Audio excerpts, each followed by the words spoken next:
3, isn't it? Good morning and welcome everyone. I'm Alison from the Southern Cross Postgraduate Association.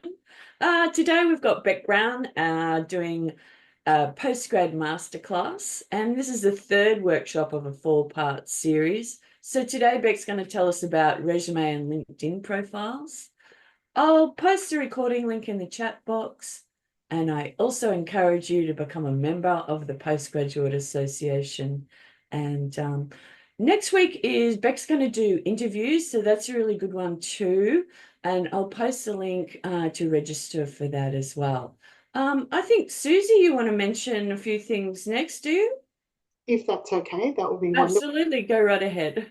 So hi, I'm Susie from the Careers and Employability Service at Southern Cross University. There are 7 of our team across all 3 campuses, and students from all levels, including all of the postgrad students, are able to use our service for free up to, at the moment, currently still 2 years after you graduate.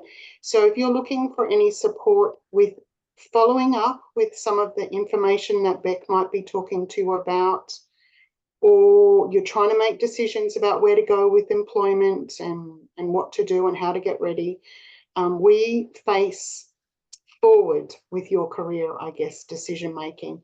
So I know Beck will show you later on how to get in contact with us. It is on the SCU website, very easy to find. Just search for careers with an S and it will come up. But we look forward to seeing you. Thank you, Beck. Sorry, I didn't realise you had it on the screen. That's our address if you want us, and they're the sorts of things we can do with you. But please feel free to use our service, because we love seeing our postgrads and their exciting journeys that they're on. And hopefully I might see you. I'm in Lismore. So if you want to come on campus, we do on campus or via online, Zoom, phone, whatever you need. So thank you. Thank you so much, Beck and Alison, for letting me pop in.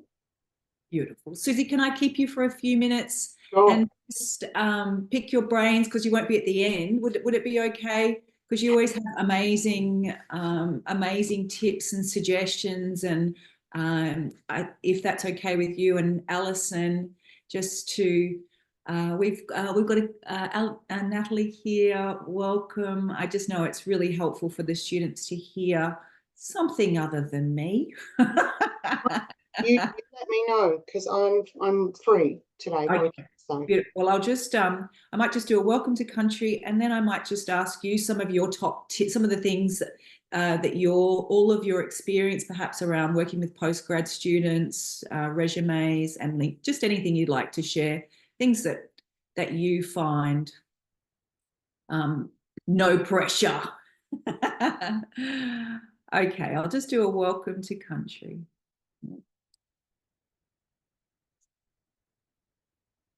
So I acknowledge and pay my deepest respects to the ancestors, elders, and descendants of the lands upon which we meet and study. I'm mindful that within and without the buildings, these lands always were and always will be Aboriginal land. So thank you, everyone. My name is Beck Brown. I am here with Susie Griselle and with Alison, part of the Postgraduate Association Masterclasses and the SCU Careers team. Super duper happy to have a couple of other students here with us. And hi, everyone that is at home. I feel really lucky that I feel really fortunate to be here, but I also feel really fortunate to have Susie here with us. Her and her team have worked with our students for such a long time, and I thought we'll make the best of having her here if she's got a few minutes to share her wisdom. All right, Susie. So I just was writing them down. Yeah. So what would you?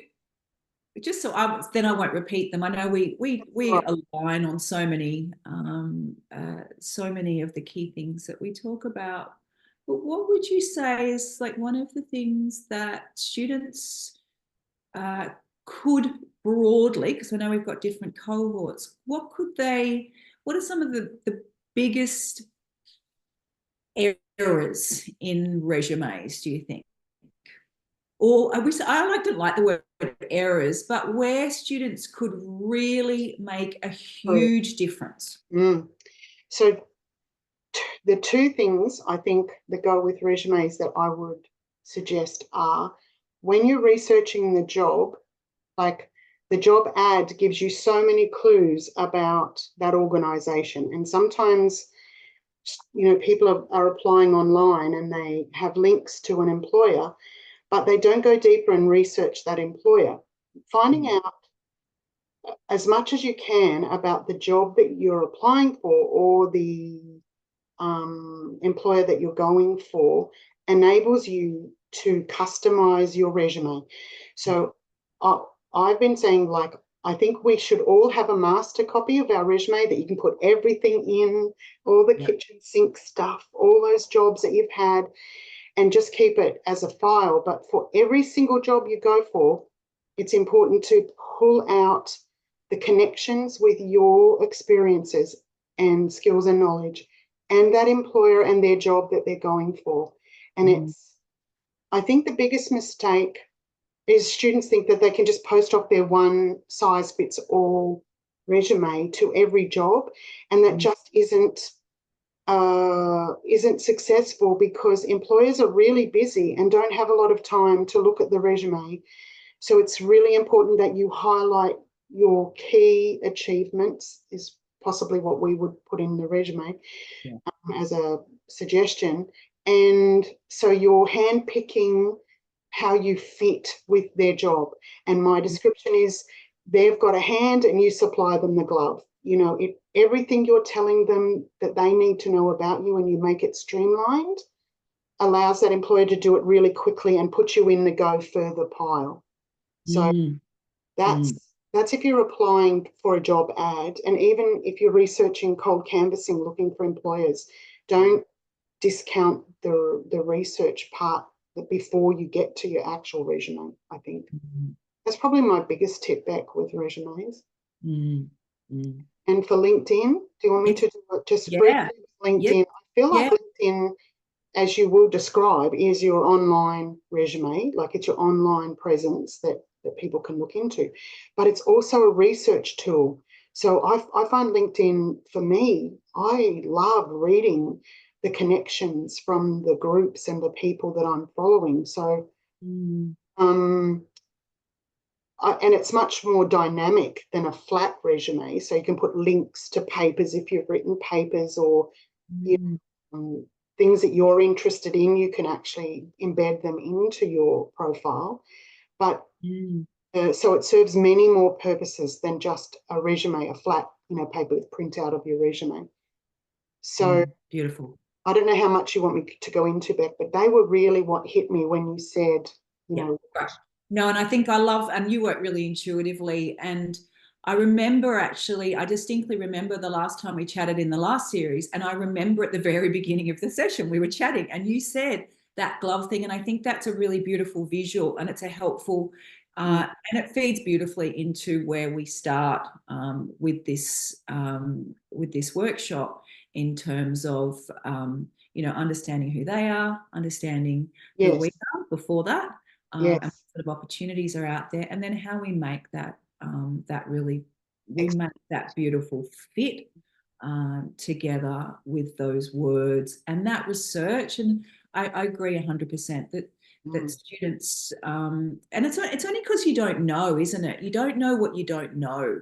So you don't know that you need to spend the bulk of your time learning, rather than just saying, oh, that looks good, and then applying for it and then just flicking something out. Like you don't know that it's a much more thought-provoking process, and it's a slower process is actually more powerful than flicking off 150 resumes to any old random. And I think one of the things that I see with our postgraduate students, and probably for all of us at certain points in our professional lives, when you feel vulnerable, you just kind of like send stuff out, rather than when you're in that space of, hang on, I matter, I'm worthy. Then you're much more cautious, and you're much more, you take that time, don't you, to look and to say, oh, do I really want this, rather than I need to grab anything. So it's often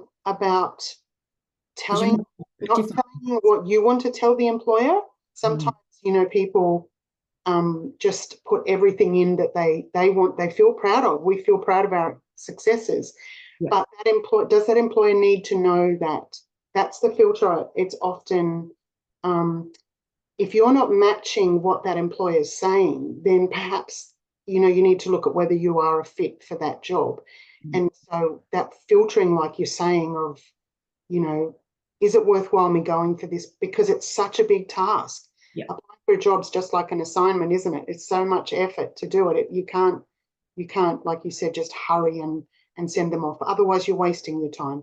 Yeah, and I think that's such a great, it's a great tip. But I think, and it's great for you to say it, because I say it, so it's really helpful, I think, for you to come in here and say that off the bat, because I see and I know that when we're out and we're looking for work, we're not coming from that place of abundance. We're coming from that place of like, oh, hang on, I've got to get a job. I've got to get a job, and then, oh, that one looks good. We just flick stuff out there, rather than thinking about and learning about them and how you can make that fit. So I think that's a great, wonderful segue. And I also loved what you said about LinkedIn, about using it as a research. Yeah. Because and I'll talk about that at the end. I've certainly spent more time watching, well, because that's what's helpful for us to, we're in the business. But in early career, you don't need to be doing, and I always tell the students that in our profession, probably same for you, I think probably 75% of my contacts are career people, and 85-90% of them never post a single thing.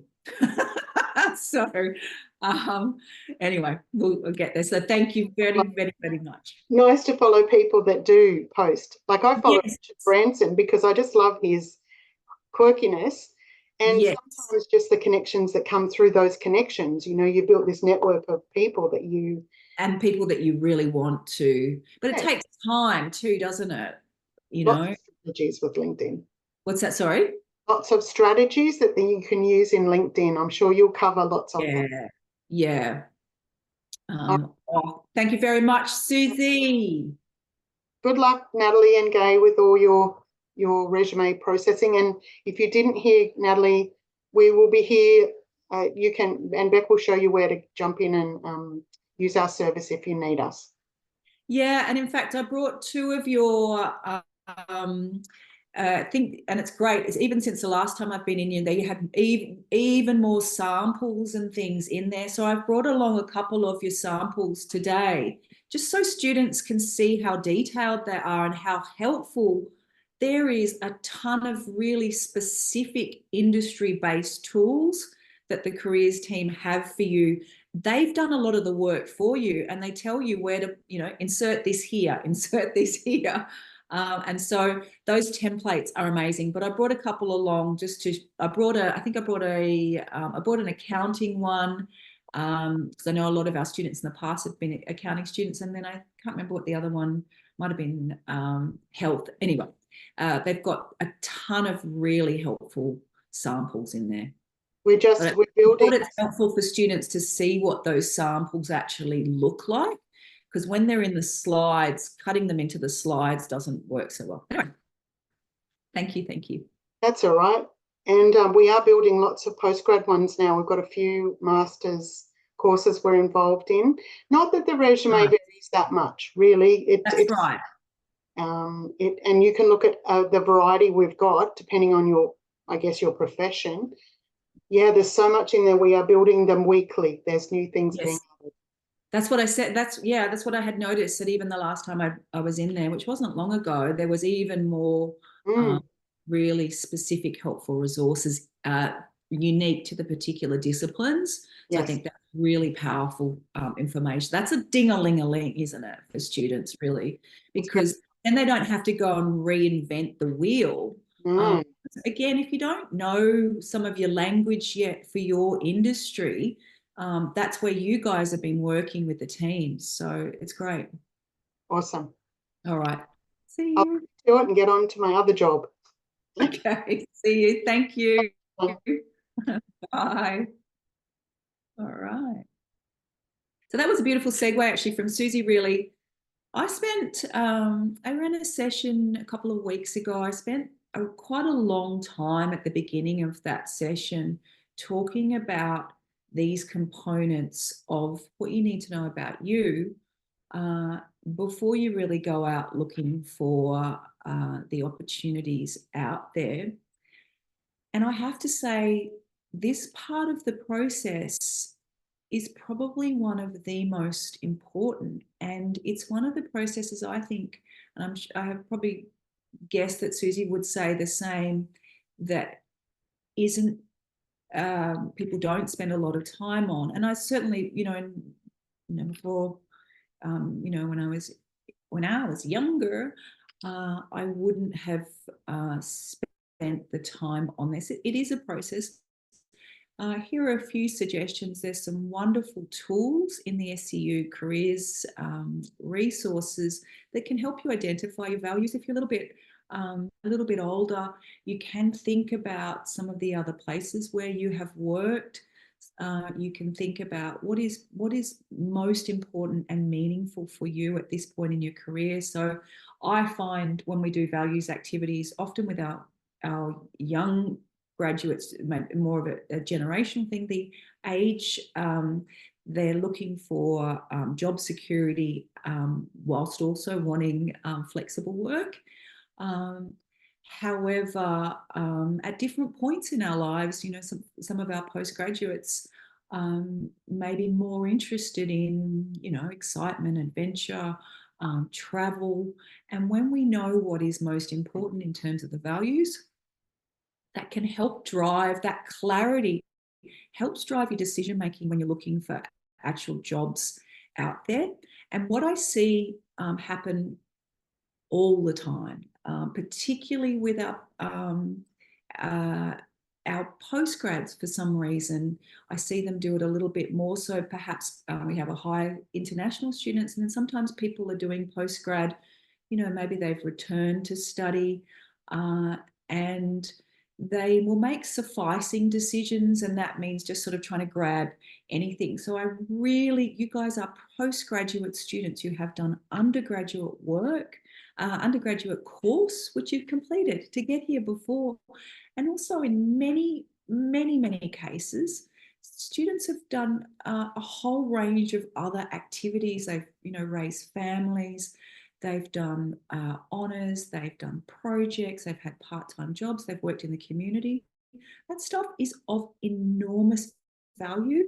And I see that students, if they've changed to study something different, they can feel like that's all they have is the one or 2 years of their postgrad, or it might be the couple of months of the diploma. And they forget that they've had a whole lifetime of really valuable, which can take up in many cases, as long as you can, as Susie said, make it relevant to match the job. And you can do that with framing and with language.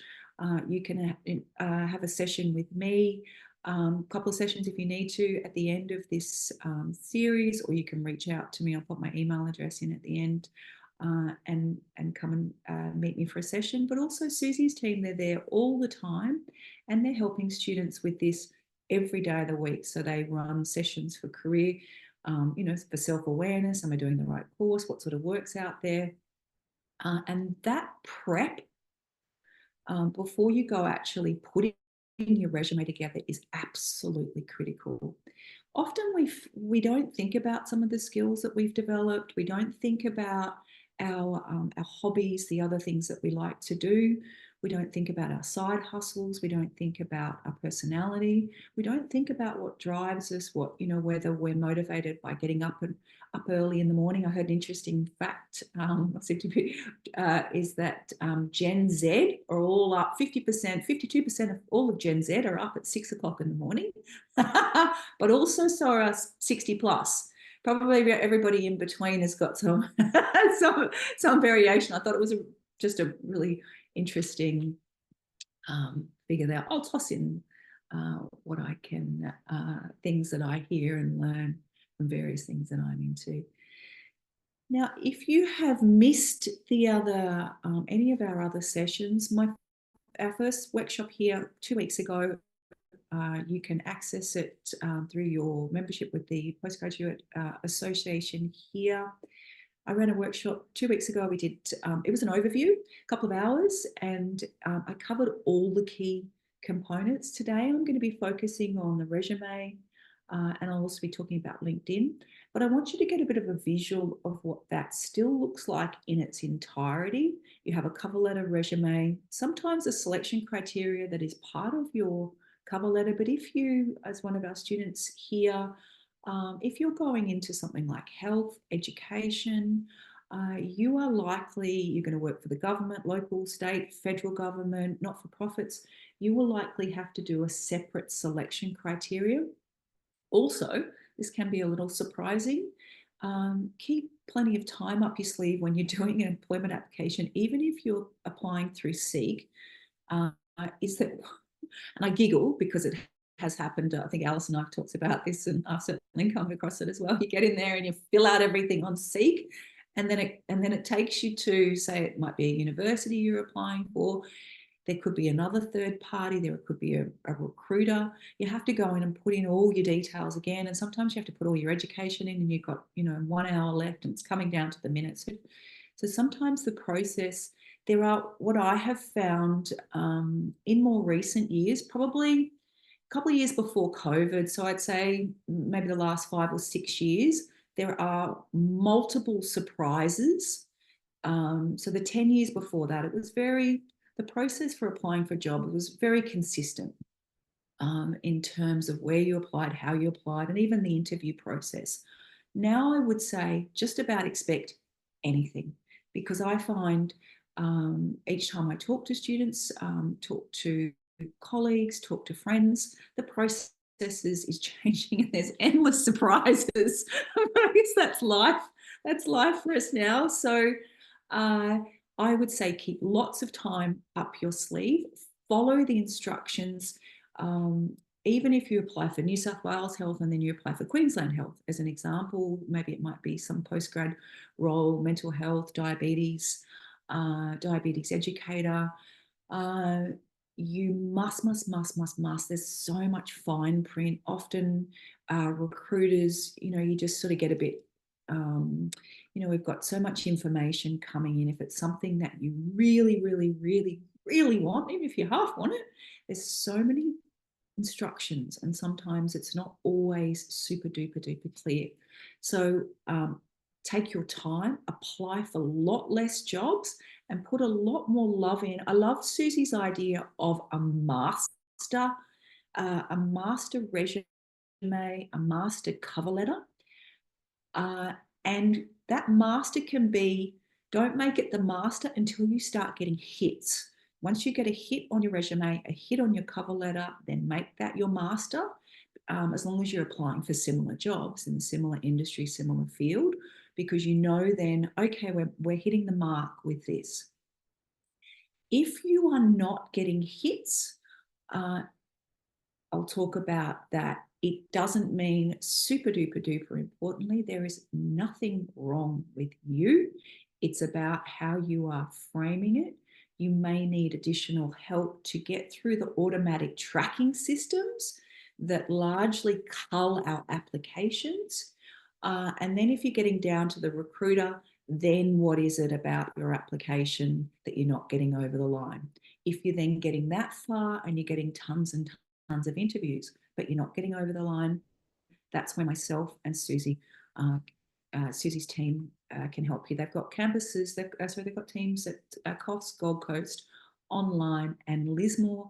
They are amazing, and it's a free service for you as students, and you can also get in touch with me, also a free students for service for the service too. So I would, if I was going for, and I find the students that enroll that do these workshops are actually our top students. And I spent a few years working in the team with Susie, and I found that the majority of the students that used the service, interestingly enough, were our highly motivated top students, because you want to do. And so that service is there. It'll just, I look at it like this. So you've got a great resume, you come in, or you've got good interview skills, you come to us, and we get you to that next level. You take on this feedback, use the samples, and we can help you get to get even more competitive. And you may or may not need that service, but I would certainly say that if you are applying for things that you really want and you love, and you're not getting those hits, you must stop and then find out where you are going wrong. Because what often happens is that I have found that people won't go and really ask for that help until it gets really, really bad. And I'm really passionate about the asking for help component, because it's an automatic tracking system that is judging you first. It's not a human being, but it can still feel really personal. And I feel deeply passionate that there are hundreds and hundreds and hundreds and thousands of people across Australia that are being judged by automatic tracking systems, and there is nothing wrong with who they are, their skills, their qualifications. And we can make up a story in our head. It's our colour, it's our gender, it's our, it's our age, it's our lack of experience, and it may be none of that. It's just you don't know the right words. So please, please, please get some help. And I remember, I don't know, maybe 5 years ago, I was out there for a little bit, a period of time. I was doing all the things, and then it was actually a really good experience for me, because then I had to practice what I preached, and I had a multi-pronged approach, which was really helpful. And I can share all those things that I used in that time. I was already using all my buddies. It was a really helpful process, and a really good experience to go through, because we've got to change what we're doing. Things change as well. And in fact, one of our old colleagues as a team, she's a podcaster, and she herself said that she was, recently had a period where she was doing all the right things. So you've got to ask. Sometimes a doctor needs a doctor, so you want to. So if you're not a specialist in the field, please, and even if you are, you're out there. I've had students that come from recruitment backgrounds. Asking for help is probably one of my top suggestions. And getting different, even without those additional things that I used, I still get different perspective and feedback from friends, family, etc., who can add. They remember all the cool stuff you've done. Okay, so if you were to leave in the next couple of, you're not leaving us, but if you wanted some further of the top tips, Taylor, that's what Susie was talking about. Never have more than, I think that the sweet spot is probably in the climate that we're in, 2 pages. If you've got, you've had a really extensive background, I would say 3. I've seen a couple of absolute cracking 1 pages that have been done. A couple of international students have done really powerful 1 pages. What we are learning is that recruiters are less and less interested. I was sharing with Alison, listening to a webinar by the Employment Relations, one of their presenters there, and they're in the process of implementing some recruiters. There's some new technology coming out where it's kind of like speed dating, but you don't do a resume, you do a mini interview, but they've got AI tools, so they don't watch it, and the AI tools, so there's no resume process at all. So all these things are changing. So that's why 2 is probably a sweet spot, but I wouldn't say 1.5 or 2.5. I'd say a really punchy 1 or 2 complete pages or 3 complete pages. This is a personal thing, but I find if you've got 2.5, it feels like you've half finished. Super duper duper duper important is the formatting that you use. Last week I shared that if you download your resume from LinkedIn and you put that through one of the automatic tracking systems, it chops you up and makes you a completely different human being. So my suggestion would be, and I always suggest at the moment, still really comfortable suggesting these platforms. I've had great success with these, and they are my top tips for the most user-friendly currently resume templates. So Seek, they've got a template, and of course they've got the AI, so their system will like it. There's a recruitment company in Sydney called, I have no affiliation with them. I use it. I use one of theirs myself. I love it. And I've had a number of students use it. Great success. And then the SCU templates, which I'm going to show you, they're very similar. The SCU careers templates are actually really similar to the ones, the above ones that I've mentioned. The automatic, let's see if we can move that over there. The automatic tracking systems love the, yeah, that's it.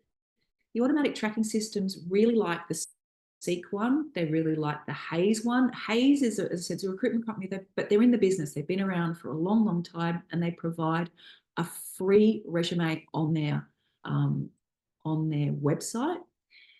And the Seek one. They're my top, and the SU one, but they're all very similar. Here's a few things that I would suggest not to include, but with a little bit of a caveat. And I find that international students across the board will often include all of these things, perhaps because they're included in other parts of the world. No age, no marital status, no religion, and no photo. But the caveat is with the photo. Always have a photograph on your LinkedIn. You can have a photo on your resume if you want to. However, it's not necessary. It's not standard. If they are interested in you, they'll go and look at your LinkedIn. Your LinkedIn photo, and we'll talk about that. I've had the good fortune of working in various different arrangements and reviewing students' LinkedIn profiles. Smile, head and shoulder shots. Rohit, we'll talk about that. Keep it simple. Keep your resume. And this is where I think it's quite heartbreaking, is that our best students, they get these really, really wonderful, Canva makes really nice resume templates. Our students put some beautiful formatting in there. Get all that formatting out and use one of the templates, because the automatic tracking systems, they can't read it. And what it does, and I've tested all of this myself, chews you up, and suddenly you're a lifeguard working at Bunnings. So it'll like it puts all your different experience, and then you might have studied something at one uni and it cuts you up and makes you into a different person. Put it through Grammarly. If you haven't got a Grammarly account, you can get a free account as an SCU student. Super duper duper helpful. They have hired the bar on it, so the premium use of it you have to pay. But as an SCU student, you can still get on the free service. It's not SCU that's put the premium charge in there. It's Grammarly put the premium charge in there. Really, really helpful, particularly the blurbs that you put into your resume. Make sure that your headings are consistent, the font is consistent, and sometimes that can be something that we don't see. Perhaps you've got an old resume and you stick bits and pieces in there, and then no graphics, no tables, simple, simple, simple. here are the things that these are my absolute essentials for your resume. There are variations of, and I'll talk through ways to overcome perhaps gaps. And if you do, that's another area where I can see that we're really worried about something. Perhaps you were made redundant. Perhaps you had a health incident, or you're caring for children or family. And so please have a chat to us about how we can frame it. I've seen it framed beautifully. It is normal it is absolutely normal to have breaks in your professional working life. Fortunately, with COVID, we just generally that it's a more fluid. Employers are more open to, and they're becoming increasingly more open to different types of candidates from different industries, different backgrounds, with different experiences, rather than this kind of like they've all got to be. They're realizing the value of having those employability skills that they can just teach someone. Teach them the technical skills. Here are my top things that you must if you are going to do your resume today or tomorrow. All your contact details in here. With the contact details, here's a little bit of a variable on it. Play around with whether you need to put the address in there. If you are planning to move to Sydney, Melbourne, a little bit of Brisbane, but certainly Sydney. Sydney is very centric in terms of employing people from Sydney. If you think it may be a bias, that you're not there yet, or you just want to, whatever, leave the address out of there. If it's, there's some funny things that can happen with addresses. Generally, I'd say keep it there. But if you think it may cause a query, you want to remove anything that will create some sort of bias. Career profile, I'll talk about that as we go. Just a couple of sentences at the top. I prefer a career profile much more than an objective. Objectives just, particularly for our postgraduate students, you've often had a really a strong background, maybe a strong previous study. There's a little bit of a story. You don't want to do more than a few sentences, but an objective is usually in a sentence or two, and that's a personal thing. Others will say you can do an objective or a profile. I find that a succinct profile, you get to state really clearly who you are, what you're about, and where you're heading. Education. One way that with your education, really quickly, and I'll show you some samples, your education, reverse chronological order. Put your most recent study up there first. If you've got credits, put it in there. If you've got distinctions, put it in there. If you've got a GPA that you're proud of, put it in there. If you've got over 5.5 in your GPA, put it in there. Summary of key skills and achievements is probably your first page. I remember Susie's boss, in fact, who's still around in that team, says it's prime real estate. The rest, after that bottom of the first page, the rest of it, and they've done some tracking, eye scan tracking of where employers' eyes go, and they go, and then they go scoot off the end. They'll have a little look at the tail end. Key summaries and achievements.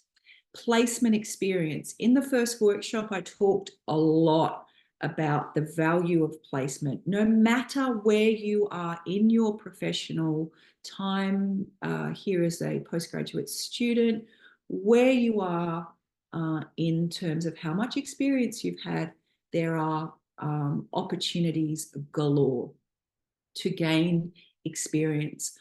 I'm working with on a community engagement unit at the moment, and just as an example, there is a park run event all over Australia. You can go onto the park run and you can join up today via the website, and you can turn up to the Varsity Lakes Park Run, the Southport Park Run, and be a volunteer. Have yourself a fabulous time, and you've got something to put on your resume. This weekend, there is a community gardens event at Currumbin. It's a Japanese community gardens event, and they're looking for volunteers. Amazing. There is actually community gardens in Tugun, just down the road from Southern Cross University. They're looking for volunteers all the time. There's a website called Volunteering GC, just as an example. At the moment, prior to the pandemic, it was so hard for our students to get part-time work or even a voluntary job. Now, there is, don't let anybody tell you there's not work out there. There is work everywhere. It doesn't look all bundled up beautifully as a full-time, perfect ongoing position, but there is a ton of work there. It's under the surface and it may not be advertised, but opportunities to gain placement experience, some sort of work experience, some on-the-job learning experience that you can put into your resume. You can talk to myself, talk to Susie's team about how you get some sort of experience. And just by volunteering at Parkrun for even for 4 weeks, you've got yourself a third of a resume. And you can turn that into, you can use the right language with some help and make that valuable for no matter what sort of, access and inclusion, multiculturalism, working in a team, communication, on and on and on. I could talk all day about that. Your employment history. If you haven't worked here in Australia, which is often very common, talk to us about how, even if you do a couple of hours on a Saturday night in the local Chinese restaurant, Bunnings, Aldi, again, there's lots and lots of work out there. But also, if you have had previous work experience on there, we'll talk about how and when you'll frame all of that. So here's a snapshot. I've been talking about the details, the profile, your education. Sometimes you can slot in your projects.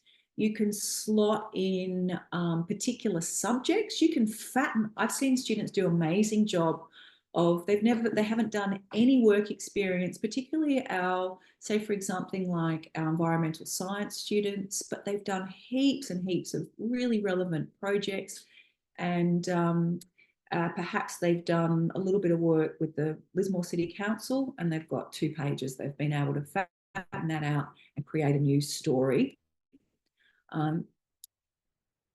If you've got placement experience, we'll talk about that. Your employment history, volunteering activities, any other training. So, and apologies if this is a bit, I know we've got different people here this week, a little bit repetitious from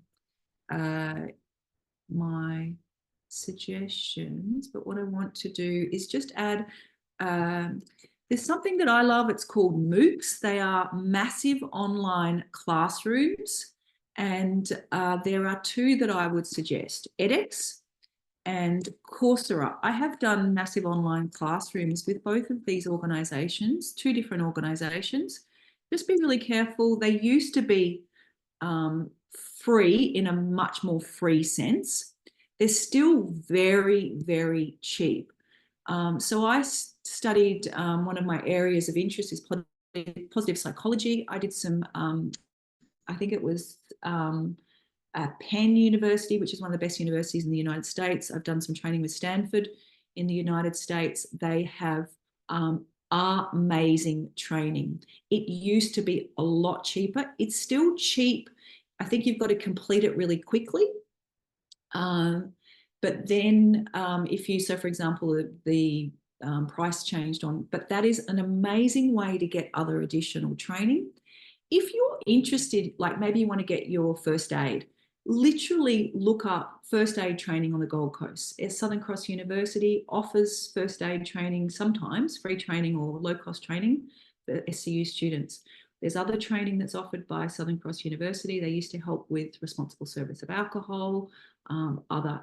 if there is any other community training and it's something and you desperately need to do it, you can perhaps, and I don't think everybody will go and do this, but there may be opportunity for some other financial assistance through the Postgraduate Association, maybe for those low cost training, or they talk to us about how we can find other, if there's something that you need to do. I know that the team can, in the past, have been able to help students get to an interview with shoes that they needed, or bus money and things like that. So but on the training, LinkedIn does and SCU students have access to LinkedIn training available for you. There are community training. There is, so if you live in the Tweed, there's often Moolumbar does free training. If you have a look through your local area, your community groups, you will find there's lots and lots of additional training that can just help you get some more relevant, and even if it's only, first aid is helpful for any occupation. Professional membership association, you can get a student association membership to, there is one for accounting, there's one for our nursing and midwifery students, there is one for APRA, which is health, there is one for the Department of Education. And though they often, the membership is cheaper and it looks cheaper for students rather than when you're qualified, and they offer all sorts of cheap or low cost training, which again, if you left this session, did a little bit of volunteering, you then went on to MOOCs and you did yourself a little MOOC, and then you joined your student association, you have half and half, if you fattened it all out, nearly a whole extra page on your resume that you didn't have before. That makes you stand out.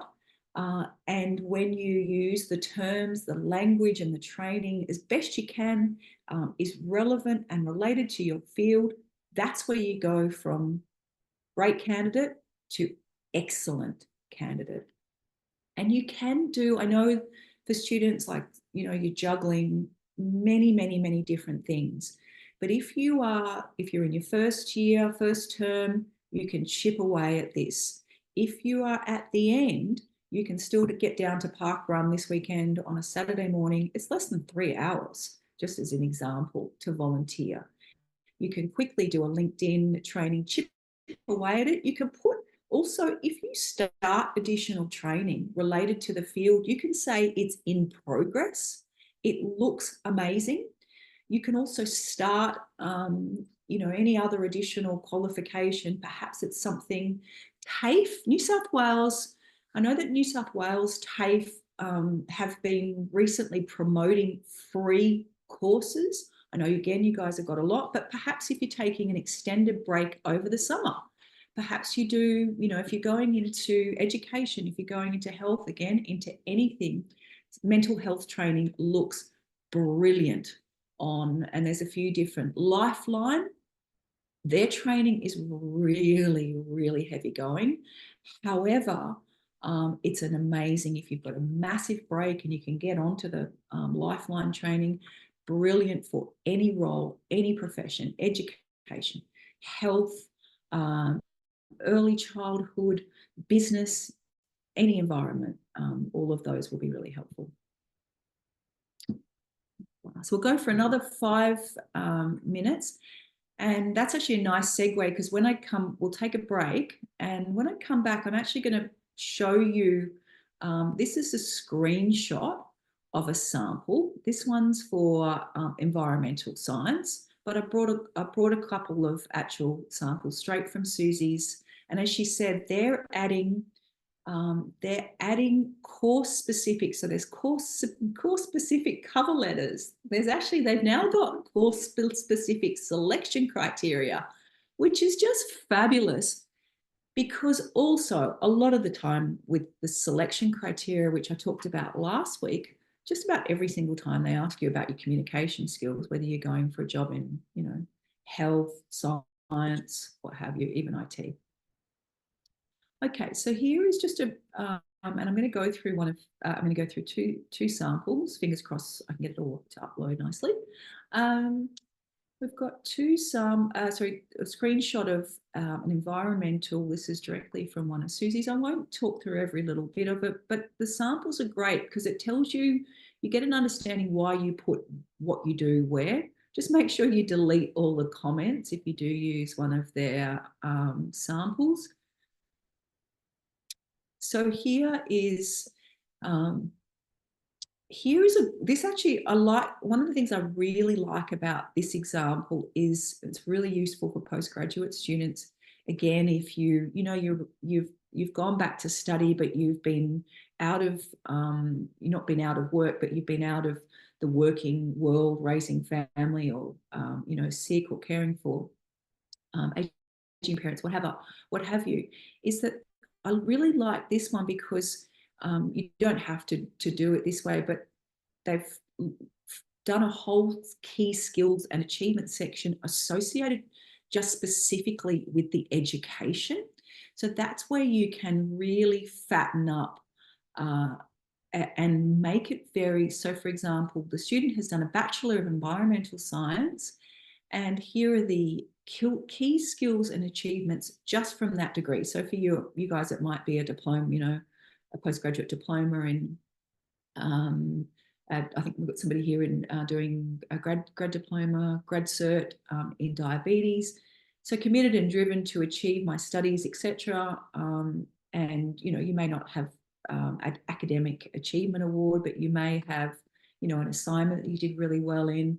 You've demonstrated, and anybody that is here listening in this session or is here live, you are highly organised because you've got to manage whatever else you've got going on, and then you've made this time to come and invest in yourself. So as far as I'm concerned, highly organised. Time management, managing university degree, and you can put there, caring for family, running a small business, running a side hustle, whatever else it is that you do.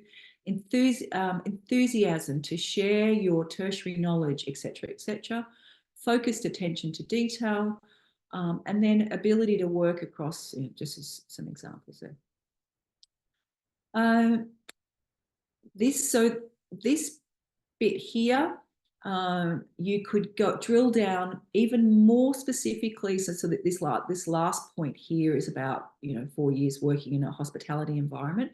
But if you wanted to, you could have this just all related specifically to your studies. So it might be all those the projects, the placement, feedback on your placement, and that's kind of like your ding-a-ling-a-ling-a-ling. And then this student did some volunteering with Landcare. Gold Coast City Council, Landcare are regularly looking for volunteers if you happen to be on the Gold Coast. I know that Lismore have all sorts of wonderful, very community orientated, always have been, but they need so much help in that area down there. Coffs Harbour, you've got a multicultural environment down there, all sorts of things, all sorts of sporting events, community events for you to get experience. So this student, in this case, because they're doing environmental science, they've got some land care associated with their degree. People often ask me, does it need to be? Sure, it's fabulous if it does, but it definitely doesn't have to be. It demonstrates motivation, enthusiasm, community, that you're interested in the community, that you're interested in developing yourself, that you're interested in connecting with people, familiarise and adhere to work health and safety requirements. Again, that's helpful no matter what you do. All right, so we might take a short break now. Let's just take 5 minutes. We'll wrap up early so we can take any questions. Alison's always, who's with us here today, always really fabulous in sharing. We always have a chat at the end in sharing her wisdom. She is has a PhD, has been through that that process, and so she pops in at the end and shares her wisdom, but also available to answer any questions. So hang around. We'll be back in 5. As the podcasters say, there'll be a short break. I won't give you a commercial in between. And I'm going to come back in with a couple of the SCU specific examples for you to have a look at, so you can see it from beginning to end what the samples looks like. Okay, so back in 5. Thank you. Okay, to put the thank you. All right, so we are back, and I've brought along. Actually, just grabbed this one this morning, so it is there. As I was saying, there's a ton of these. It's so worth your time, spending a few minutes having a look at all the tools they have, resources. Brilliant. Now, just makes it all easier. As I said, make sure that you you need to go into the settings and just remove the comments. But I'll move through this relatively quickly. You're going to, and you can just type in, so you can find a template that is closely related. I brought the accounting one because we've had quite a lot of accounting students, people have been doing MBA but are interested in accounting. But this one's actually is an education one. I thought I'd start with the education one. So the Bachelor of, and I brought a secondary one along here. They've got, I know that we have quite a lot of international students who are doing early, maybe undergrad, but we have had some postgrad. Anyway, we've had lots of MBA students as well.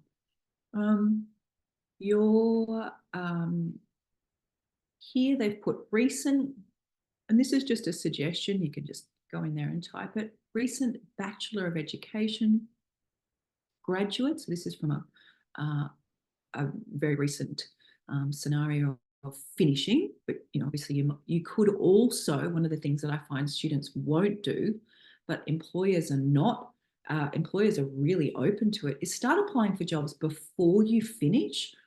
Takes the pressure off.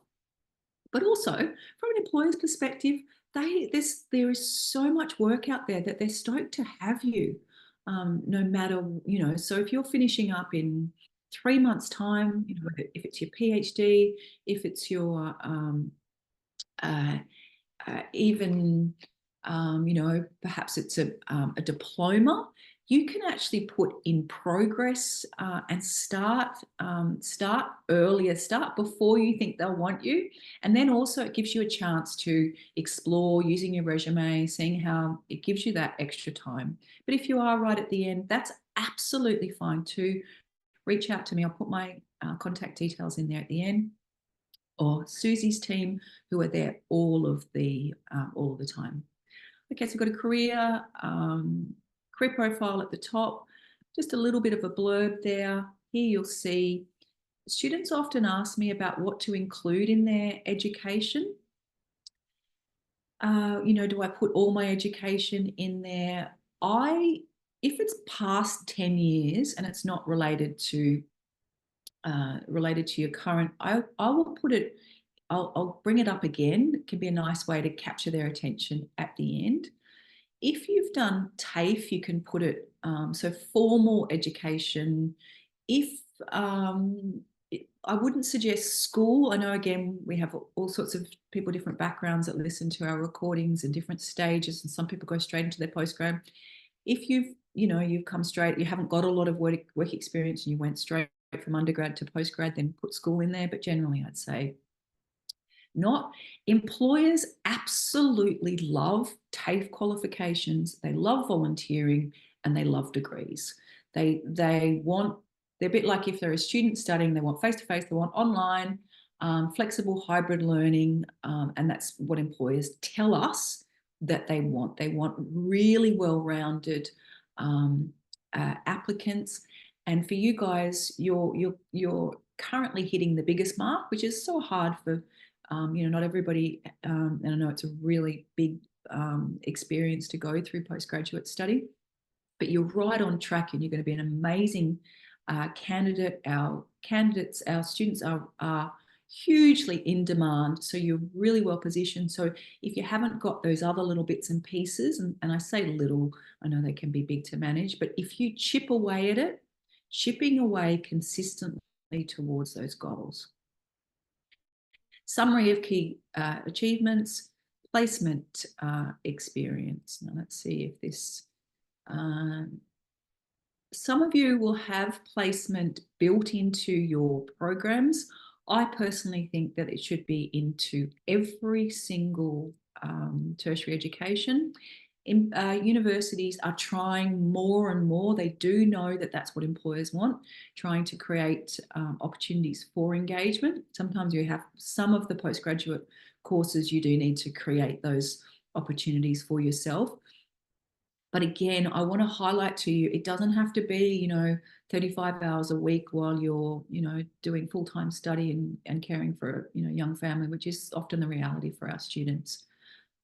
This one has included, student has, this is placement experience, so 25 days. If you have specific placement experience, like for example, our social work students, that is absolute gold, and it should be on the top of your priorities in terms of articulating. I was just reading a blog this morning from one of the top, he's the top voice on LinkedIn in America, talking about resumes, and he said many of the things that I've talking today about getting rid of all of the the fluff and being really specific about what you have achieved, where and when. And what made me think of him? He really focused on achievements, things that we talk about all the time, key achievements, results of your work. So we don't want tasks, we don't want duties, and we don't want responsibilities. You want to flip those into, if you serve a table at Gloria Jean's and you make, you serve them their toasted sandwich, that's the task. How well do you serve them that toasted sandwich? How happy is that customer? That's the result of your work. That's the bit that they want to hear. So past tense, created this, developed this, achieved that, learnt this, focused on that, supplied that, observed that, implemented that, established that, communicated this, communicated that. Planned, designed, implemented. So you want to use those action words. That's what I wanted to show you. So one tool that I have used is the resume worded, and this is probably one of the most powerful tools. Pop your resume in there today. It's a free service, and see what results you get. It's very common. I've shared that with career practitioners, and they've gotten under 60%. It's pretty common for people to get under 60%. The good news is you can get it up to about 85%. You need to pop it in about minimum about, depending on how well you do it, minimum about 10 times. But I tell you what, you will then know how to overcome those tracking systems. That's just one tool that I found really helpful. Another tool is Career One. They have a free service where they can give you a one-on-one feedback. It's great to use that as well as myself or Susie. And then they also have a AI generated service. So you can use that free service on Career One. Department of Work and Relations, also, if you type in anything to do with Careers Australia, there are all sorts of other free services and support out there, but I would stick to Susie, myself, Seek, Hayes, and those other couple of ones. And if you did all of that, you'd be well on your way having a cracking CV.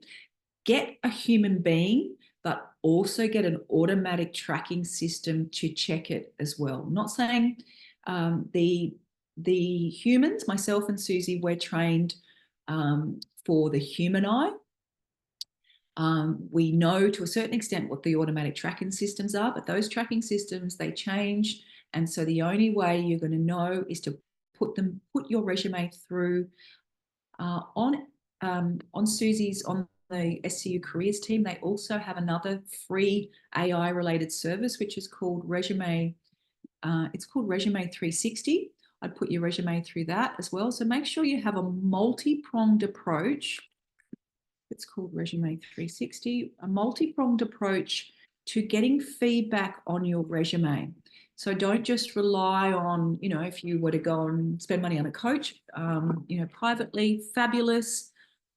But I would also put it through as many tracking systems. I'd also send out some, not dummy runs, but pretty much jobs that you don't necessarily really want, so that you can get, it will tell you skills that you're missing. If you put a job advertisement, if you apply for a job online with your resume into Seek, it will tell you the skills that you're missing, and then you can add those skills to your career, to your personal profile on Seek. Relevant work experience. So if you can see here, this student, if we have a look on this page here, we can see that this student has got almost, if you put it all on one page, a whole page of placement experience, she's turned it into relevant work experience and some volunteering and a membership. And that has taken up a really large majority of her resume. Please, please, please don't be alarmed that you don't have this. Talk to us about how we can help you get some. I've just shared some of the volunteering opportunities that are top of mind, ways to get experience. If you're an MBA student, next term, if there's anybody listening at home, this is a ding-a-ling-a-ling. Next term, so that is term 5, there is an elective unit which is business professional development. It's a whole term of study. Get to hang out together. And that is a brilliant 4 weeks. It is, it's an elective. And in fact, other faculties may also, I know that they can elect it in the undergraduate degree. See if you do have a space for an elective in any of your courses. We cover everything that we're doing in here, but in much, much, much more detail. It's a whole 6-week unit of study, and it's really fun. We go into a lot of the detail about some of the topics that we spend a lot of time on, self-awareness, and it's fed into, and you do I'm just going to find that other resume sample. It's fed into you do a plan for your study. There we go. A plan for your career post-study. Okay, so I'm just going to show you another sample here. I know we've got students from different backgrounds here, and so this would be helpful if you're doing, you could tweak this for anything business related. If you're doing management, even if you're doing health and you could be doing health and want to get into accounting in health. You may be doing business administration. You can tweak components of this, for example, the accuracy in terms of organizational skills. A lot of this you could tweak. So really helpful. So I would suggest you don't have to go and reinvent the wheel. These have been monitored, tried, tested. They've been sent out to industry. They've had multiple career practitioners. The whole of Susie's team have gone over these, looked at these comments, and they're very, these samples are consistent with the Seek samples and the Hayes samples. If you were to look at Susie's resume or my own personal one, you would find that the approach is very, very similar. And that top voice talking about LinkedIn this morning that just popped up, his big focus is around key skills and achievements. Sometimes, as I said, students panic because they haven't got, they haven't been employee of the month or what have you. That's where it can be really helpful to meet with the team, because we're trained to ask you prompting questions of where and how you've achieved what. And it can be really powerful in terms of building confidence. But often what happens is we forget the amazing things that we've done. And sometimes you just need somebody to prompt you, but also to help prepare you psychologically for the process of going out there and knowing that you've got amazing, no matter who you are, what your background, you've got amazing things to offer. Here you might like to put both your undergraduate and so this student has done. They studied previously, based on the sample, previously in Indonesia. They are doing a Master of Professional Accounting here. The student did a internship. If you are a postgraduate student in business, it is an elective.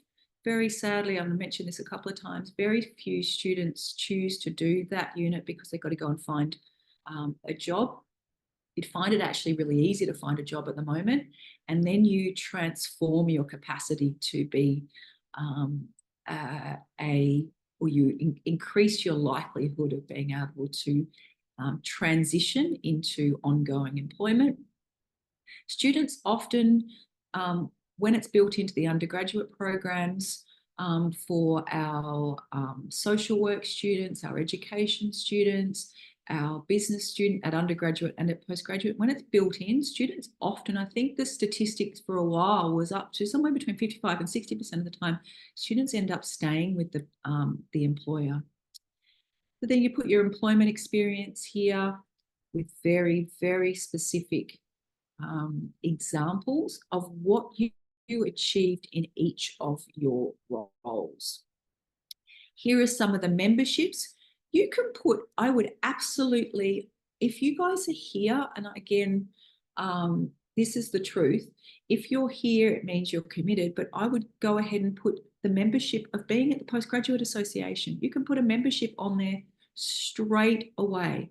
Also, we're going to move into LinkedIn for the next 20 minutes. Now, I would also suggest joining the SCU alumni on LinkedIn. So that's a nice little segue there. So let's go back to our slides here. Let me just bring the slides back up.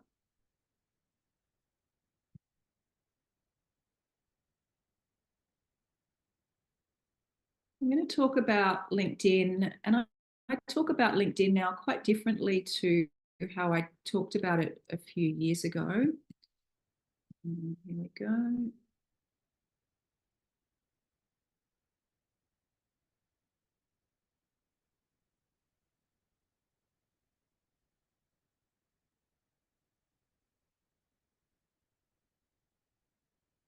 This is my top tip. Why are you going to be on LinkedIn? And I would say if you're early, mid-career, or if you're transitioning, you've previously done accounting and now you're doing a master's in health. And so you've got, a relatively new story to tell.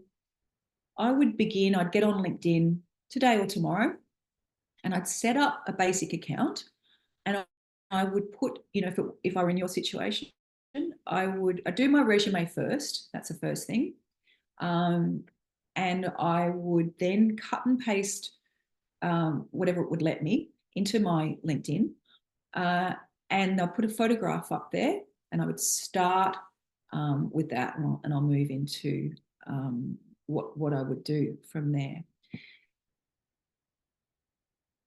but I was just saying to Susie at the beginning of this session, I think it was before the recording was on, that I've got a number of, as anybody, you know, sort of further down in their career, number of connections on LinkedIn. But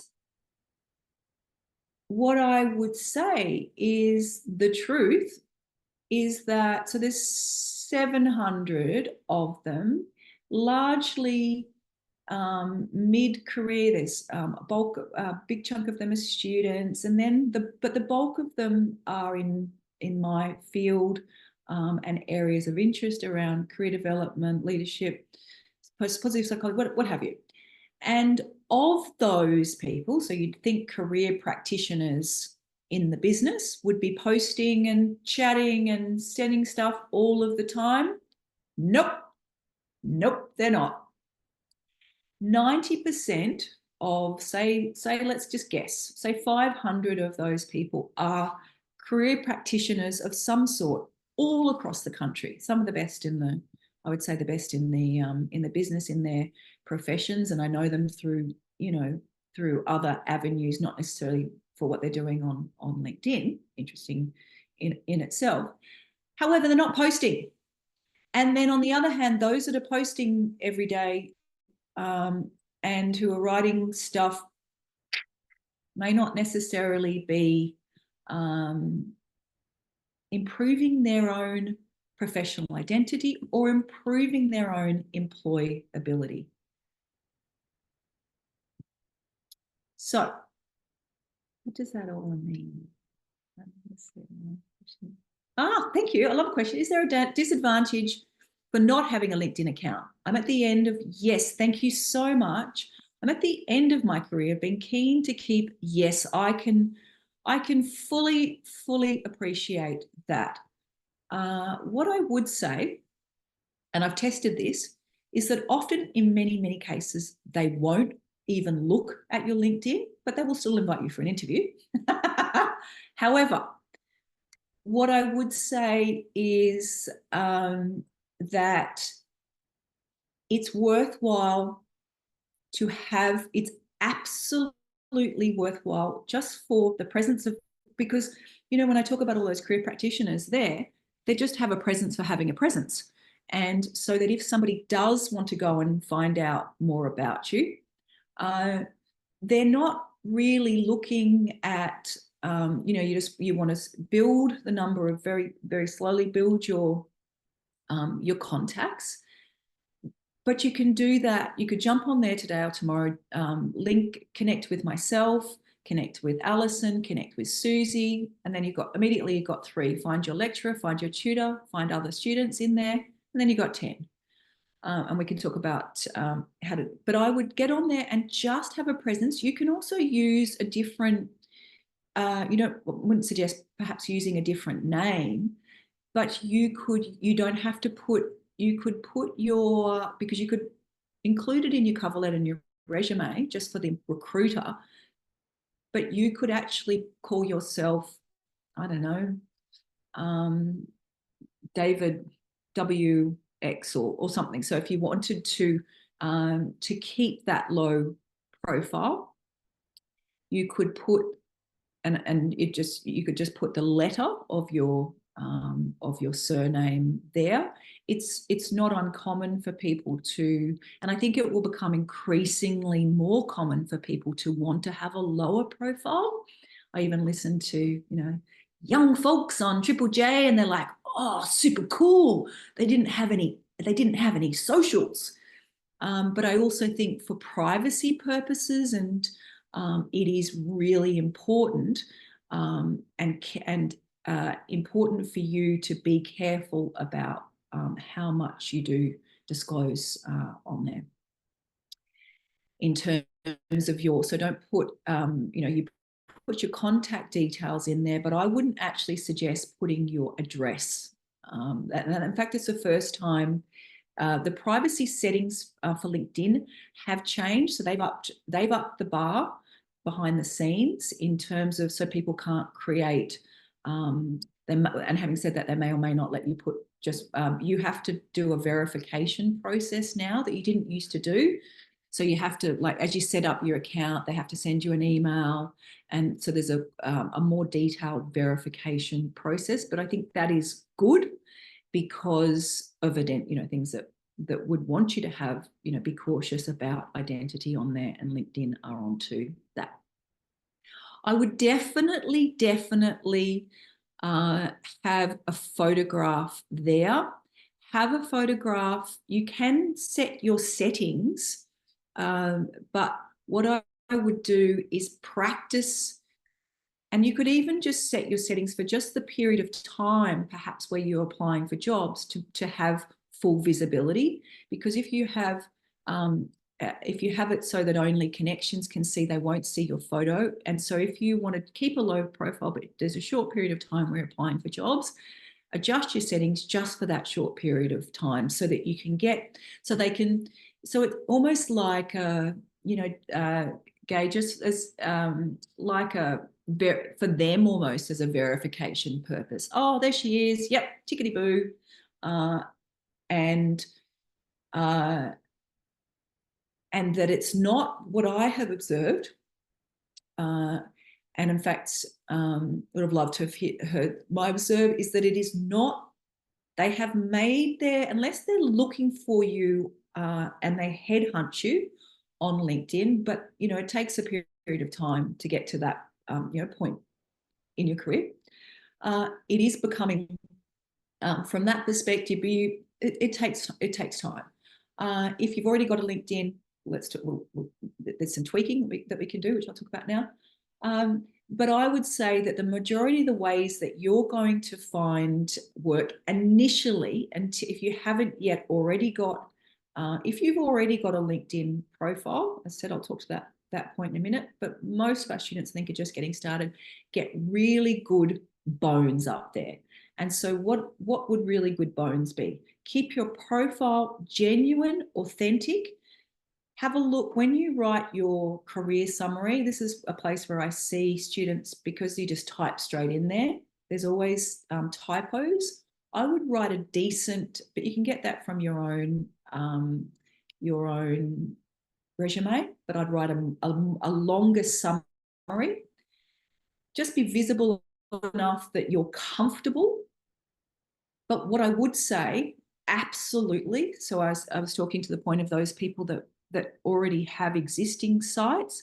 Now you're a postgraduate student in dementia, so it might be diploma, dementia. It might be tax accounting. Be really, really specific. If you're doing a PhD, be very specific. It's what sort of plants? And so that you can then, and I have practiced this many, many, many times, and it works really well. If you've got a very specific title, then you can go and hunt for anybody else in that field. And once they see your title and they see that you're a student and you're studying exactly, maybe they work at the research center that you want to work, or they work at another university and they're working on the paper, they're and they see that you're also studying and interested in it, it's a no-brainer. They will click yes to connect with you. And that is a very, very easy way. I've practiced it many, many, many, many, many, many times myself. And what that does is you get to gather up people that you're interested in, like Susie said at the beginning, you're interested in, where you share, and then you get to learn, and then it becomes a place of education. It becomes a really interesting place. Rather than, but that does take a bit of time.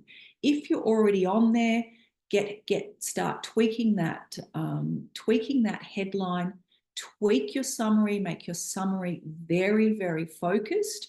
Get the bones, all the beautiful bones of your resume that you've put through Resume Worded, that you've had Susie look at, you've had I look at, you've had whoever, family, friends, everybody you can think of, every automatic tracking system. Then you cut and paste that into LinkedIn. You could get a basic LinkedIn up there this afternoon, and then start. I'm under Beck Brown. You'll be able to find me, Beck Brown Careers. You'll be able to find me very easily on there. Please reach out. and we can connect. So you've got another one on there. Susie, I'm sure will connect with you. Susie, Brazil. Are you okay, Alison? For them and the postgraduate, I'll check with Alison. She's happy to have students connect. But there you go. You've got a few more connections. Trusted individuals, organizations, consistent. Keep your messaging, branding consistent. I would just say if you've got, just be yourself, and you don't have to love just love posts that you really love. Write about what you really, if you want to write about something, write what you really care about. But what I would say, no matter what it is, if you're working, say, for example, in immigration or politics or political policy or women's refuge, what have you, just be really careful of posting or writing about divisive topics. You can feel really strongly behind the scenes about anything, and I would encourage you to keep that passion, that drive. That's how we have change. But if you post about those sorts of things online, you can then get the people that you want, but then you get a narrative that it might become skewed, and people may make a perception of you based on that may be really incomplete, not true. I'd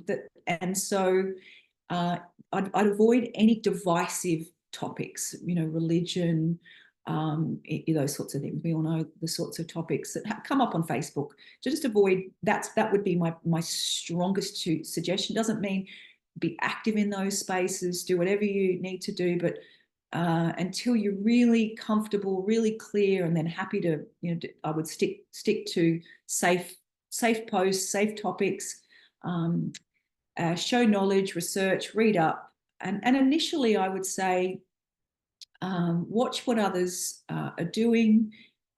When you are ready, when you post about things that you've enjoyed, achievements, projects, training that you've done, conferences you've attended, even travel that you've been on, you can link that back to things that you've enjoyed.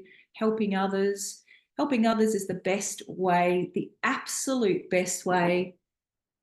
Just checking the time. The best way to network is to help other people. Have a profile. Here are the top tips, and these really haven't. Have a profile photo. Make your now with your profile photo. Here is a really important ding-a-ling-a-ling. Make sure there's enough light behind you. If you're going to put a banner behind the background, just get a couple of people to tell you, click on it and tell you whether that banner is effective. I've seen I've seen them fabulous. I had a student recently who was studying, I can't remember if she was doing postgrad or undergrad, but she worked at Woolies, and she was in work health and safety with Woolies, and she had Woolies, and then she had herself in a safety jacket, and she was, I think she was studying HR. So it all worked really well. It was really powerful because that's where she wanted to continue going. So think about how what that message is. If you want to a lot of people just err on the side of caution in terms of color schemes. Make sure it's clear. Make sure you're smiling. Make sure, I see this all the time, usually with just our younger students, is just no bare shoulders. You don't know what sort of cultural backgrounds your potential employer may be from. I usually suggest at least short sleeve. Piercings and all those other things are absolutely fine, but I would suggest just keep it conservative, just for the purpose of LinkedIn. I've seen cars and horses and partners, literally cars and horses and partners in the background. I would suggest just a head and shoulders shot. Your experience. One thing that has changed recently is I've noticed with some of the career practitioners is they're not putting all their achievements in there. Some of them are putting a really detailed summary with like bullets and achievements all in the beginning. Most are still putting all of their details into their achievements. When I look at people's for students' assessments and things, I still think it looks better. It looks incomplete when you haven't copied everything in there. Post and publish when you're confident, when you're ready. Perhaps get someone else to have a look at if you're going to go and post something. Recommendations are fabulous. You can ask your tutors, lecturers. You can offer somebody else a recommendation which looks really collegial and supportive and personalized. Don't send a request without a message. And really, what that means is that when you see somebody that you'd like to connect with, perhaps they're at a university, and you can say just something. Love, I noticed that, that we're in the same field of research. I'd love the opportunity to follow you and what your, projects are. Something kind, something genuine, but something simple, but that relates to, so that's like, oh yeah, okay. She's just about to graduate. She's interested in, my research or the corporation that I'm with. Don't be afraid to engage. What I would say on that is, thank you, Alison. You will find, as long as and I have practiced this a number of times, you will find that if your LinkedIn is really clear, you've got a few people that you're connected with on there, it's all complete. You'll find that if there's like somebody who is someone you'd like to collaborate with or someone you'd like to learn from, human beings actually really do love to help. And I've asked people, I've done it 3 times in the last 12 months, other professionals in fields of work that I'm interested in, and I've asked them for a virtual coffee, and it's been unreal. And we've had a really nice time. And a lot of people are isolated, with their work, but people actually do genuinely love to help. And you can just, ask them for 15 minutes of their time. It's not something you may or may not want to do today or tomorrow, but you'll find, I found that, human beings, if you think about in times of crisis, in war, floods, fires, it's the community and people coming together. You'll find that people do really, really love to help. Our SCU alumni, the Bright Futures Mentoring Program, which you'll see on the SCU careers page, is amazing. It's been around for about 8 years now. Our former students help our current students navigate the world of work, and they are fabulous. You can, it's a formal program. The commitment is very low, really, and it looks amazing on your resume, but you get somebody, they'll often try to they always try to match you with someone in their field. From time to time, we've got new courses, like, for example, I think the one that Gay's doing with dementia. So we may not have a graduate specifically, as a mentor in that. But I think it's, as a percentage, it's probably about 95% of the time they can match you with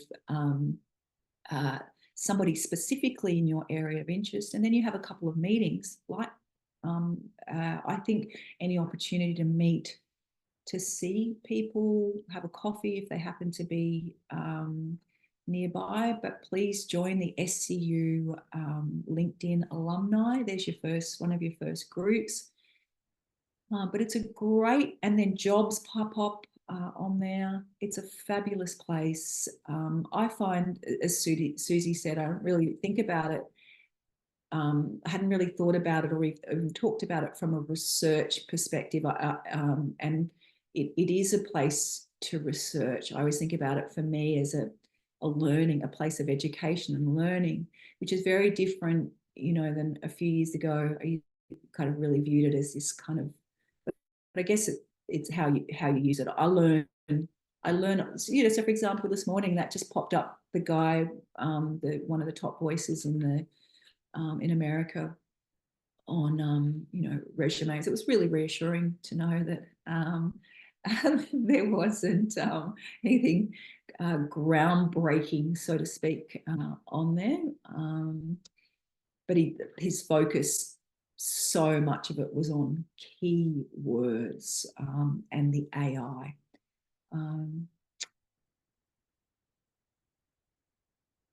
I now have plenty of time. Gay and Rohit, do you have anything that I didn't cover for you? We've got the lovely Alison here, who's always got great feedback of experiences. Well, you just reminded me to look at my LinkedIn. And I haven't updated it for a while, but the basics are there, and maybe that's enough. Do you know what? You know? No, but I think that's a really powerful point. Thank you, Alison, because I think that if somebody went through all my connections on LinkedIn and you know, the career practitioners, people in tertiary education, you would find that probably 80% of them would say exactly the same thing. Yeah. And I'm a career practitioner and I'm in here and I did a little tweaks, but I haven't gone through and, you know,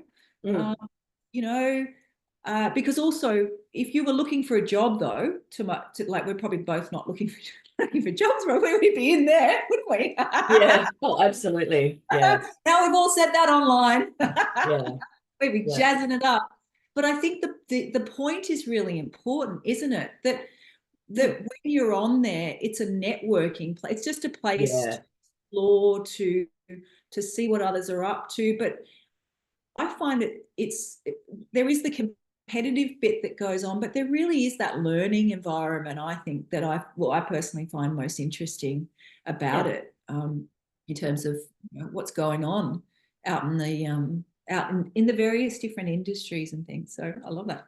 It's a good point. Right. Yeah. So, Gayo Rohit, is there anything you'd like to ask Beck? Well, we've got a few minutes left. Pick her brains. Oh, yes, going to look at, oh, yes, fabulous. Yes, nice. Oh, yes, know the name. Oh, yes, let me just see, because I email the comments that I really, the posts, I email them to myself. Let me just see if I can grab it from my phone now from the guy who posted this morning. Just let me, just give me one sec.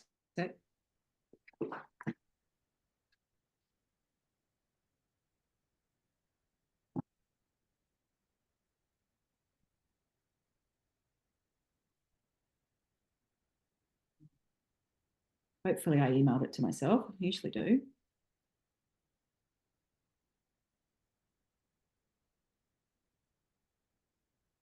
And it came through, he wasn't somebody that I was actually, somebody I wasn't connected with. It came through, and that's where it can be really powerful in terms of having other connections. It came through somebody else that I was connected with, but I was like, oh, wow. Just see if I can find it.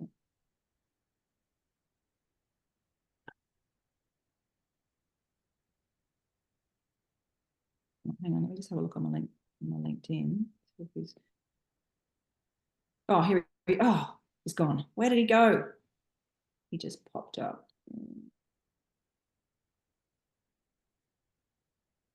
He was right there. You can keep talking, Alison. Yeah.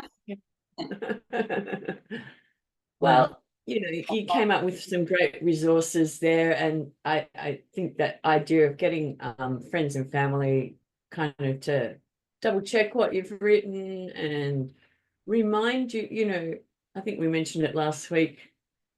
I was sharing my resume with a housemate, and they said, "Oh, don't forget that volunteer work you did a couple of years ago." And it's like, right, completely forgotten about that. So, you know, get other people to read your application, your resume, and because we don't always have that perspective on ourselves, I guess. Yes. And And sometimes, you know, people around us go, well, don't forget that thing you did, you know, and it's like, right, that's right. So really helpful, really helpful to get other people to have a look and It you is. know, give it a read through. Yeah.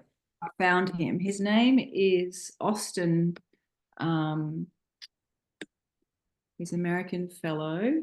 Well, thanks, Rohit. I'm glad you found it helpful. Yeah, volunteering is really great, even, you know. Would you like me to, given we've got a couple of minutes, would you like me to read some of the things that he said there, just in case? So he said that recruiters spend 7 seconds reading your resume. Rohit, thank you for asking me. How's that? 7 seconds. So that is a quick scan. And that's if you're lucky enough to get through the audit. That's once you get in front of a recruiter. So and that first page, hey, that first page is going to stand out. Yeah. Right. That's what he said. Yeah. He said he said recruiters read hundreds of resumes every week. Well, they get their machines to do it first. So I think they're just sitting there with cups of tea now. But he said they can't spend 10 minutes reading each one. Fair point. So he says, you'll see this on his latest, if you find him on LinkedIn, you'll see this latest post. He says, summarize your typically fluffy buzzwords because they don't have real value. And that's where, you know, that's where resume worded, I think, is one of the most powerful tools, because every time it keeps making you go back and it says, not powerful enough, not powerful enough. And then it gives you a score. And so it's quite fun. I really enjoyed using it because you're like, oh, I want to get it. I want to do better. And so then you go, and it's a quicker process because you toss your resume in there, and then in less than 10 seconds, it gives you a score, and then you go, oh.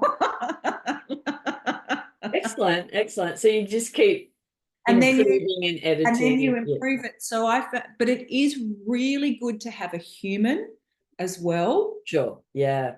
But I also, I think that in today's climate, if you're just having a human look at it, and I say that with no disrespect to the career practitioners, because we're not machines anymore. So the machines are better. Well, they're not better, but the machines are designed the machine looks at what the recruiter punches in what they want, and then it looks at your resume and it goes, ba-bum-bum, no. And you could be the best candidate. And that's why it's a real process of trial and error. And that's why I'd say get started early and keep applying, and then keep refining those words and apply over, and start early, apply often. That way you can make all the mistakes before it gets down to the wire, before you really need it. There's a really interesting comment from Rohit saying, you know, volunteering at the Gold Coast or looking into local community groups, even if it's just like 2 hours a fortnight or something, volunteer work, it does build up your work experience, doesn't it? Yeah, and I started really emphasizing that because also I know how hard it is for students to manage being a student in the 6-week model and getting through the degree, and sometimes doing 2 very heavily weighted units in a really short period of time. Often returning to study for a long time, or managing family, managing a new language, different cultural backgrounds, and then going, oh, I've got to volunteer. Oh, I've got to get a part-time job. Oh, I've got to join an association. And that's why I try to, if you're in for the short game, if you're at the end here and you happen to be listening, you can go and you can put things in progress as a way of saying, they don't need to know that you only enrolled in that yesterday. And you can enroll in that today and then put it on your resume tomorrow, or even Yeah. today. Yeah. And I found Well, that oh yeah. really powerful tool Yeah. because you could even, not even be approved for, your local association, and you could have application in progress.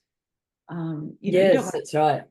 to have 50 things where but it just, and that's how you become, just another student with communication skills, and, to somebody that they're interested in. And they keep telling us, and they're telling us that more and more, that they want more rounded Yeah. greater Yeah. diversity in our workplace. And that's I've got I've got an interesting example. I think I might have mentioned it before, of like that volunteer work that turned into something. So a friend years ago was doing Bachelor of Arts, yes. and she was a visual artist, and she volunteered with the local art gallery, and she started learning their admin processes, invoicing and sending members reminders and that sort of thing. And she ended up using those skills and ended up working in real estate. The real estate agent employed her for her admin skills. And then, like, jump to years later, she's got a real estate license and da da da da. So that was just, a good way to understand, the admin of a business can be translated into another industry. Yeah. So, I mean, Absolutely. it's, Great. yeah, Pop this on yeah. the so that we don't lose the power on it. Excuse me 1 sec, sorry. Yeah. So, volunteer work can turn into something if, yeah. Absolutely. Yeah.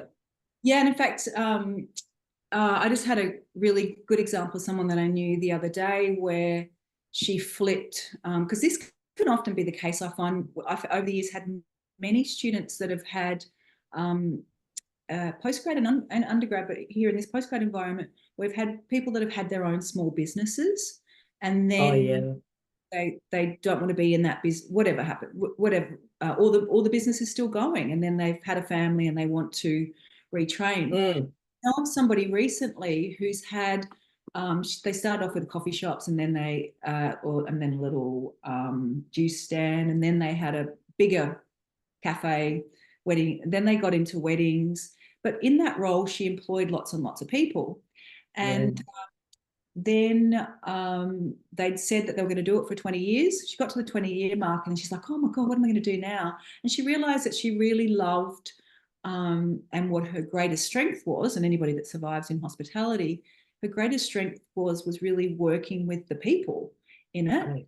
And she has a bachelor's degree in tourism, and she enrolled in TAFE in HR, and applied for she applied for an HR manager job, and Right. in a bar, in one of the top bars in Sydney. She got all the way down. It was a huge process. She got to the final round, and then she wasn't selected for that. And then maybe 3 or 4 weeks later, she applied for a human resources coordinator with, she wanted to be close to home with the local RSL. And she's absolutely loving it because she's really good with people, and she's enrolled in a TAFE. I don't think she's even started at HR in TAFE.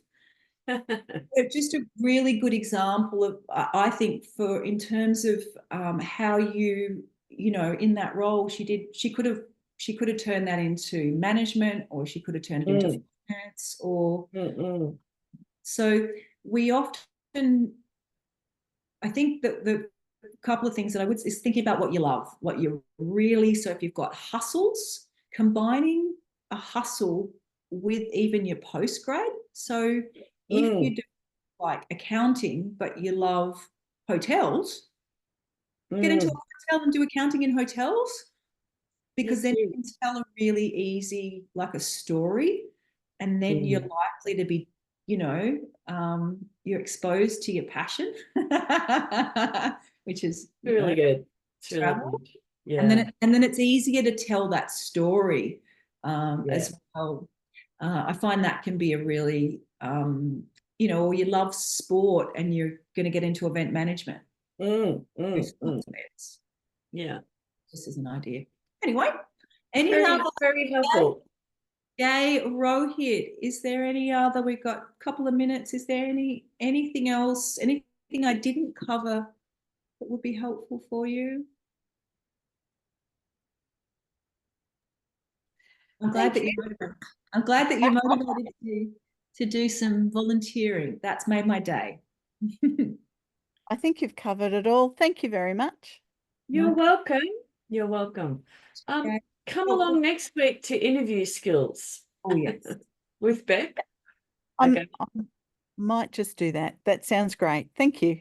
Okay, thanks so much. Thank you, Rohit. Okay, care.